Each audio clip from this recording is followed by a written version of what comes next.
Hello and welcome. I'm the Rambling Director, and welcome to another episode retrospective of Friendship is Magic. This one is Boast Busters, which I almost couldn't get the name out. For whatever reason, that got me really tongue-tied.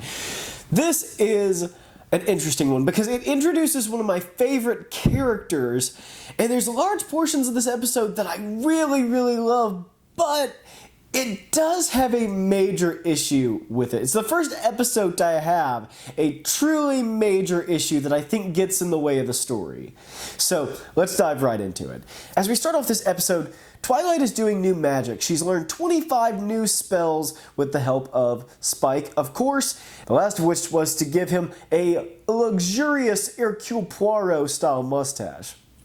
Twilight in this one outright reveals to us what you probably have expected by this point, which is that Twilight's special talent is magic. We get more into special talents and even destiny itself in the lore of this show as we go forward. But right now, one of the things I love about the show is that they don't try to front-load you with a ton of knowledge like Star Wars or Star Trek even does a lot of the time. Instead, they feed you things very naturally rather than trying to pretend that they wouldn't know this stuff. They live in this world, so all of this stuff is old hat for them. And so we learn these things more realistically, and we learn them on a kind of a decelerated timeline. But yeah, her special talent is magic. And a unicorn magician comes to town named Trixie. Trixie, the Great and Powerful, one of my favorite characters in the show. And later on, I think it's season 7, when she officially becomes like a main character in her own right. She becomes not just a recurring character once or twice a season, but a main character in the show. I love this character. She is so funny. Her complete full of herselfness is just mind-boggling. I mean, the amount to... I don't know. Like, I think maybe she might love herself almost as much as modern journalists do, and that's really saying something. She comes telling them this great story about how she vanquished an Ursa Major, which is like a gigantic bear in mythology. And everybody's so impressed, and they're like, oh, nobody could ever do such a thing. It's incredible. And the Ursa Major, by the way, has a fantastic design. It's see-through. It's like it's transparent, but it's got stars going through it because the Ursa is a constellation. That's a really clever little bit that kids, again, are not going to get. That was clearly sort of a reference more for adults, and a very specific adult at that, because the majority of people are not going to know that much about the constellations. We also meet Snips and Snails in this episode, and most people don't like Snips and Snails, and yeah, I mean, they were two of the first male characters to be introduced. I mean, what did you have at this point? Big Macintosh had a couple lines. You had Spike, who's pretty much useless. And then you have Snips and Snails, who are just annoying. Everything people complain about Spike in the first couple seasons, it's like they are the distillation of those things. I just understand why people don't like them.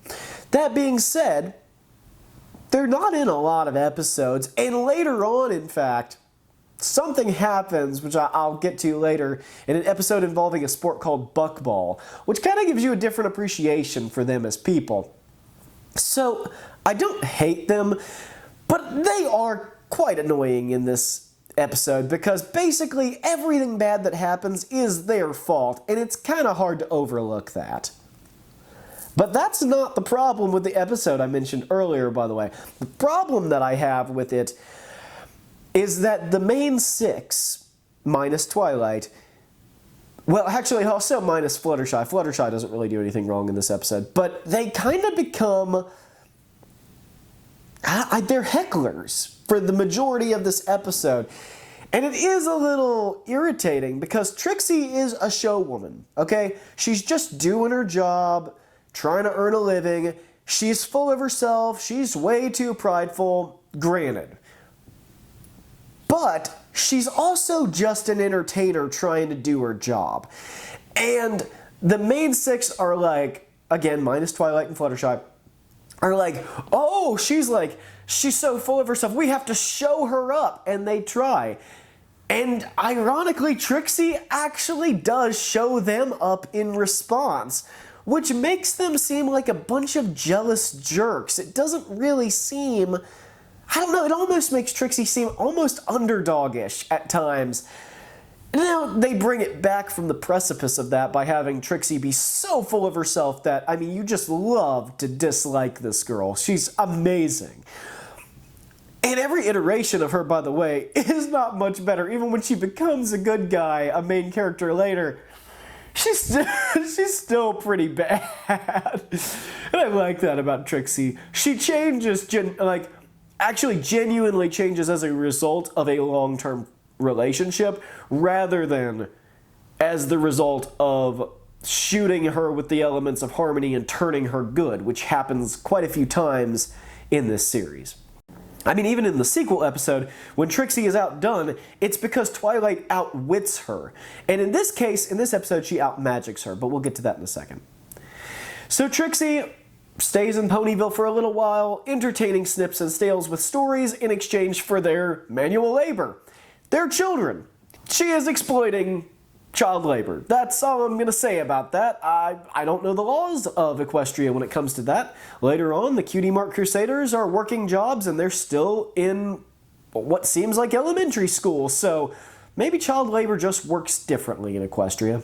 So anyway, Snips and Snails go to find an Ursa Major so that they can actually see her vanquish this bear monster. And by the way, you can play a drinking game with all the times they say vanquish. They don't say killed or destroyed or even, I don't know, anything else, defeated. They just keep saying vanquished over and over. That feels like it should have been taken care of during like a rewriting phase so that just once in a while they use a synonym. Well, they wake up an Ursa and bring it to town, and it is destroying everything, and Trixie tries to do her best to, subdue it, but she does not have the talent, she does not have the magic to do it, and it's pretty funny. She, all framed in close-ups. There's a really good joke where she ties up the Ursa. There's also a really good moment where Snips and Snails respond to her failed attempts and just go, huh, well that was a dud. That's pretty funny. Now, the reason why I have this issue with them kind of being hecklers is that they make Twilight feel like having magic is a bad thing. And the thing is, when you set up the lore of your world so that you have 3 races, and they call them that, 3 races, Earth ponies, Pegasi, and unicorns, and you make one race feel bad for something inherent to their race, it doesn't paint the 4 of them that are doing this, it doesn't paint them in a good light, And the fact that, of course, now that you could say that Twilight should have communicated with her friends and told them that they were making her feel bad, or asked, do you guys really think this? Or maybe Twilight should have thought more critically about it and been like, oh, maybe they are just mad because she's showing off. Maybe the magic has nothing to do with it. But at the same time, it is a little bit distracting that they are making Twilight feel so bad in a race-related way. That being said, Twilight uses her magic. She comes out and does it in spite of her fear. And she does get the Ursa taken care of by giving it a gigantic bottle made of the town water tower and feeding it, lulling it to sleep, and then levitating it back into its cave. Then we find out, a really funny twist, that's not an Ursa Major, it's an Ursa Minor. It's the baby, which means Snips and Snails lured an Ursa Minor, a minor, away from its parents. So Snips and Snails are guilty of kidnapping. This is one of those episodes you really can't think too hard about. Because if you do, it very quickly falls apart. Again, though, with all of that out of the way, it is kind of cool that they do make a point of Twilight. Again, she's so hurt when she says, she's like, please guys, don't hate me.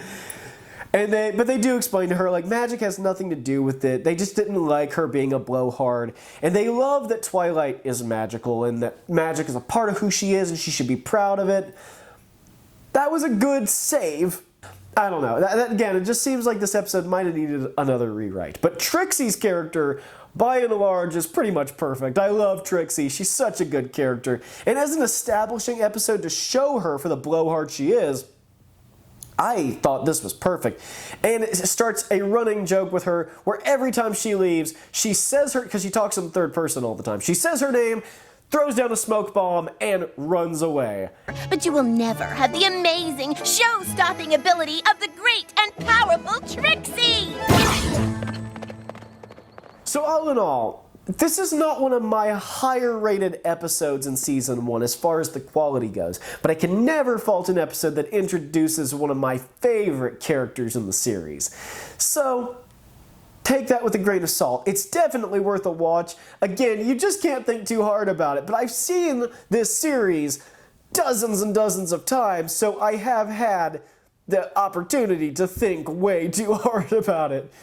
So that's all for today. That was Boast Busters. Thank you everybody for watching. God bless you, and I will see you in the next one.